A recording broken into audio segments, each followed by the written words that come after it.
കഴിഞ്ഞ ദിവസം നടന്ന ഉപതെരഞ്ഞെടുപ്പിൽ കുരിയോട് വാർഡിലെ UDF സ്ഥാനാർത്ഥിയായിരുന്നു സന്തോഷ്.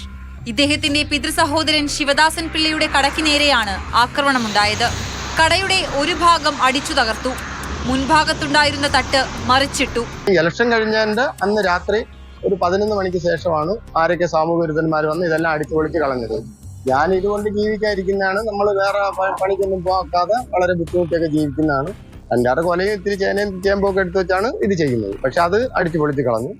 തിരഞ്ഞെടുപ്പിന് തൊട്ടു മുൻപ് ഫോണിലൂടെ തനിക്ക് ഭീഷണിയുണ്ടായിരുന്നുവെന്ന് ശിവദാസൻ പിള്ള പറയുന്നു.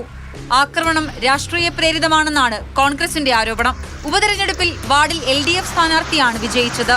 LDF സ്ഥാനാർത്ഥി KR സന്തോഷ് കുമാർ എന്നത് CPM കുടുംബത്തിൽ നിന്ന് വന്ന ഒരു സ്ഥാനാർത്ഥിയാണ്. CPM കുടുംബത്തിൽ നിന്ന സ്ഥാനാർത്ഥി അദ്ദേഹത്തിന്റെ ബന്ധുക്കളെല്ലാം CPMന്റെ ഭാരവാഹികളോ പ്രവർത്തകരോ ആണ്.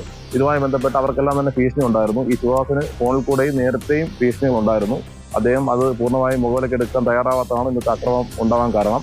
ചടയമംഗലം പോലീസാണ് കേസ് അന്വേഷിക്കുന്നത്.